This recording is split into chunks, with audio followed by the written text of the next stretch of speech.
Okay, this is a crazy story. These are the kind of convicts that I'm used to dealing with in the feds. Super sophisticated schemes and huge money. This is about a guy named Kristopher Thomas who ran 2 major operations at the same time. Now we'll start with what got him busted.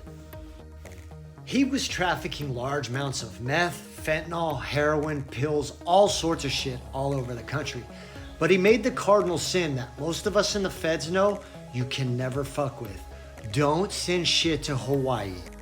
Anybody I ever met that got busted dealing shit in Hawaii, it was always because they got told on. There's a lot of informants in Hawaii and it's a really small community. So it just happens. People tell, it's part of the game, unfortunately. And this is what started this whole huge investigation. Now, this was a multi-agency group put together by the Organized Crime and Drug Enforcement Task Force. Now, once they got some information, they got a phone tap on Kristopher Thomas's cell phone that he was using to coordinate all these activities. Now, one of the really amazing parts about this is that Kristopher Thomas, the head of this organization, was living here in Delano at Kern Valley Prison in CDCR. He's currently doing 50 years for a gang-related murder in LA. He's a member of the Main Street Mafia Crips.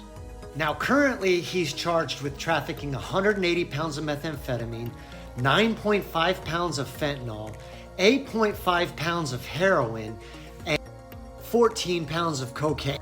Now, that will increase because on his phone taps, as he coordinates more deliveries and more deals, they're gonna take that and they're gonna call it relevant conduct. And they're gonna add that all to his drug weights.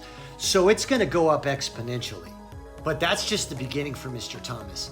He also has a COVID-19 element to this. See, Mr. Thomas put together a whole bunch of fraudulent businesses, and then he was taking social security numbers from guys he knew in prison who weren't working and said they were working for him. Then they were taking and filing for the employee retention tax credit that was offered during COVID-19 so businesses could retain their money. In addition, they were getting fraudulent tax returns from the government. So they were stacking all this cash. Of course, they were paying guys for the use of their social security number, but that was a minuscule amount compared to what they were getting.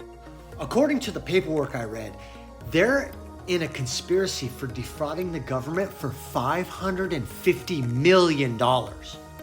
And that's not even covering the drug charges. He's got so many life sentences, I can't even begin to count them. Plus, he's gonna have continuing criminal enterprise, drug kingpin status. He's gonna have multiple life sentences by the time this is all said.